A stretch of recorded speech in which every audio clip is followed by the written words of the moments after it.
Welcome to the commentary for, I don't know why I'm sing-songy, episode 150. Oh, the craziest episode we've ever done. Yes, Easily. as always. I'm Ben, voice of Wiz, joined by Chad, voice of Boomstick Chad. That's me. And also other people, it's Liam, lead researcher, and then lead animators, Luis and Tanya.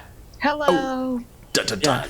But Chad, tell us about the backstory of this matchup. Why Macho Man versus Kool-Aid Man? Because I thought it was funny about That's amazing. 9 years ago. Maybe 10. Someone dug up the tweet. I had tweeted it out as like a rejected death battle ideas because I thought of Macho Man versus Kool-Aid Man because they both say, oh yeah, and have red. That was it. Tweeted that out, and then we talked about it so much, we're like, one day we're going to have to do it. And the now most we have. influential blunt in death battle history was the one that you smoked right before coming up with that. I was completely sober. Thank you. Which is even funnier. Well, this is obviously a very unique matchup, a ridiculous one. So going into this, I definitely wanted it to be more than just a typical death battle. It is 150, episode 150. We're 10 years old. Death battle's been around for 10 years. Figured this was the perfect opportunity to make an episode that was so different and so unique compared to everything else that we actually kind of explore the hosts as characters as well. Whoa. It's kind of bizarre because the battle of the Macho and Kool-Aid Man kind of takes a back seat by the end of the episode because the real story is Boomstick dealing with his past. This is the emotional character arc. This is the meat and potatoes. This is the end of the dad saga. Yeah, which has been going on for 10 years, right? Like the beginning. Yeah, we've been making a lot of Boomstick's dad jokes for a very long time. A changing point to the story where something actually finally gets resolved revolving this like running gag that I believe we've had in Death Battle since, I don't know, episode 2 or 3. I don't know if you remember how long it's been, Chad, since we first dad joke. Oh, I don't remember. The one that always stands out to me was talking about in the Ivy episode, talking about how he had a ghost pirate father at one point. He's had a lot. He's had a lot of stepfathers. He's had a lot of dads. Yeah. But then we've got the Kool-Aid Man, who is ridiculous. Liam, I know the researchers were super excited to jump into this, right? Yeah, DJ knocked it out of the park with this one, and I did the Marvel comics, so I remember looking at those. Just analyzing like characters whose feats are primarily in commercials is always fun because it's always so much more insane than you think it could possibly be. It's like, okay, Kool-Aid Man, he breaks through walls. What else is it going to happen? And then you get shit like this. You find some weird stuff. Yeah. You get Kool-Aid Star Wars, and you get mountains spinning, and you get extra dimensions and the time machine thing. I was like, is that a time travel feat? Did I actually just find one? Yeah, it's wild. And he weighs 11,000 pounds. Yeah, and there's piss. There's piss. Kool-Aid. You just had to work that in there. God.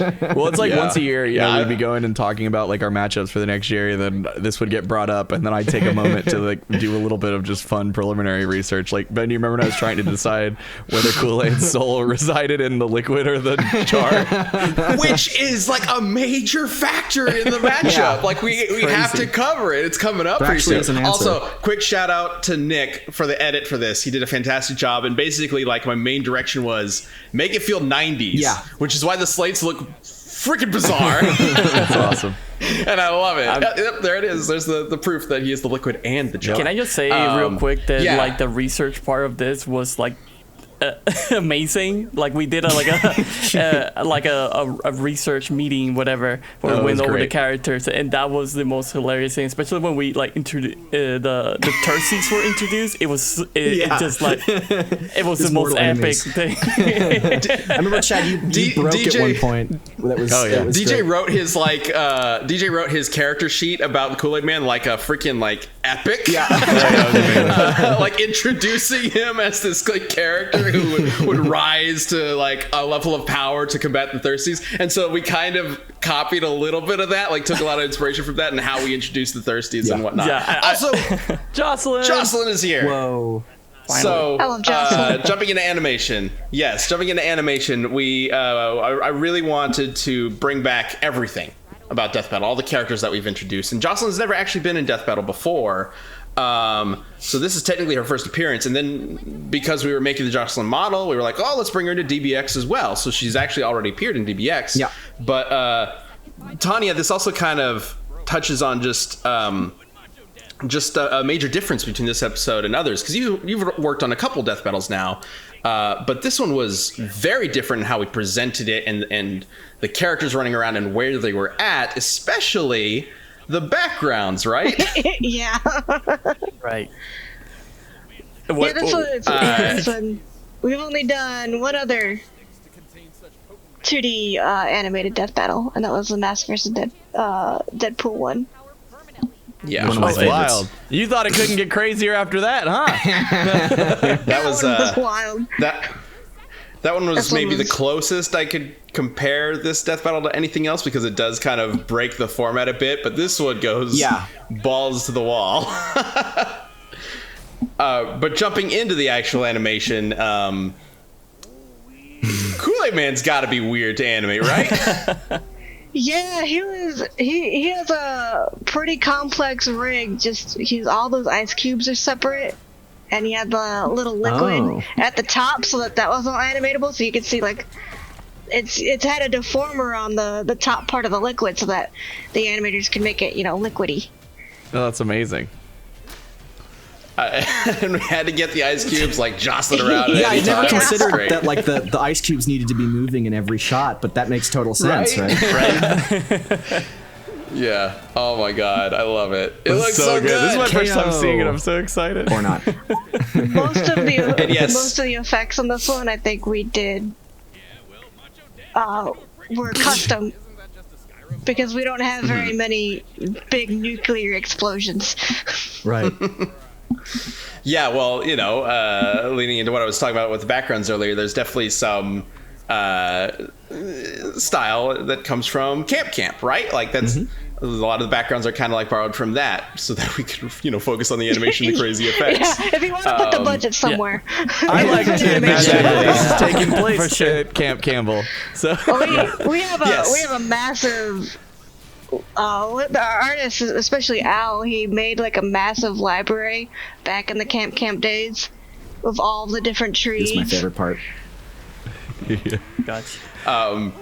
Yeah, we were kind of joking that just off to the side, Max and the rest of the Camp crew just watching this, like, what the hell's I happening? really wanted that. I really wanted that to happen. Then that happens. Luis, what the heck just I love happened? that part so what were we much. watching there? That was literally my first attempt at trying to make a claymation animation style in Blender, and we wanted to like really give it a try and like kind of like get a good idea of like what we can do. And yeah, that was the result. That was not originally planned. You came to me and was like, hey, I've got this idea. I want to do some claymation. I'm like, oh, okay. So cool. And we had already been talking about bringing the Kool-Aid dimension into the matchup anyway, so it seemed like the perfect opportunity to just try that out. Yeah. And it ended up working out Yeah, great. and this time I wasn't drunk. I promise. I didn't really know I was drunk. that was one of my favorite scenes, because when Ben and I first talked seriously about like if this matchup ever happens, I talked about how the Kool-Aid Man could just put Macho Man inside of him upside down and drown him, and then Ben was like, yeah, but could could Macho Man drink the Kool-Aid? That was like one of our first arguments about this fight a million years ago, and we did it. I'm so And the research was so happy. answered because Kool-Aid Man I- can control Kool-Aid in any form, including inside the stomach, the digestive system of an opponent Yes. who has drank him. So kids, the yes, lesson is don't drink the Kool-Aid. Especially when Kool-Aid Man is nearby. Shit, did we do that pun? Did we do that pun in this episode? I don't actually No, I remember, don't but think- either way, there was also like a factor, like a little more serious note. Like, obviously, Macho Man is a character, but a lot of people kind of blend the like Randy Poffo, Randy Savage sort of idea, and that this is a real life person who is actually, has actually passed in real life. And I didn't necessarily want to like make his death in the death battle feel weird because of that. So that's why it's so cartoony and ridiculous with the rainbow Kool-Aid exploding out of him. It also just fits with the theme of everything, you know, right? Everything builds up to that. But I definitely wanted to make sure we nailed that properly and respectfully and just over the top, so it didn't feel like we were doing something like intentionally negative. But also Deadpool is here. Speaking of negative. But I forgot about Deadpool. Forget about it. He's only We in it can for a only little hope. bit, but technically speaking, he sets up the whole thing by calling Ringmaster and saying, hey, look for a guy in red. And then these two guys who are red burst out and start fighting. So cool. I'm just having so much fun watching Weirdly this. enough. Oh, what a weird episode, but it's so good. Then we get to the ending, where everything And changes. Suddenly. This is another like old school reference. We had we used to do Death Battle Live, or we would premiere the new Death Battle Live, and we had Barb on for the Yang Tifa, and then she tried to do the Boomstick voice, and then we jokingly said that's how it would be like Mama Boomstick, and then we're like, well, if we ever cast Mama Boomstick, it'll be you. And what, 6 years later? Yeah, It finally comes full circle. I got the script sent to me, and I grabbed just the single line. I took a screenshot that just said Mama Boomstick enters or something like that, and then I slacked it to Barb out of nowhere, and then I said it's time. Yeah, it was always intentional. Like, we always intended to have Barb appear as Mama Boomstick. Like, even back then, it was basically confirmed this is going to happen. But the ending to this episode actually went through a lot of different revisions. Sarge originally wasn't there. There was some. I wasn't entirely sure whether or not Boomstick should actually meet his father, or maybe his father was hiding or something like that. And ultimately, we went with this direction because I think it's more powerful and just better overall if Boomstick just kind of learns to move on. And that's it. But I did push for Sarge. And I think it's also more realistic. I was like, but yes, Sarge needed to be there in some capacity. I was like, no, we have to. We have to. Yes. And we got it. This is such a wacky, fun episode. God, I can't believe it's finally here. And all it took And then was we're going to 10 something years. Yep. Man, just think, what are we gonna do 10 years from now? Oh God. I hope you guys enjoyed that episode of Death Battle. If you're looking for something else to watch, Season 2 of Last Laugh is available right now on Rooster Teeth. It's a show all about contestants trying to make each other laugh, but everyone trying their hardest not to. If you laugh, you're out. Watch the first episode right now by clicking the video on the side.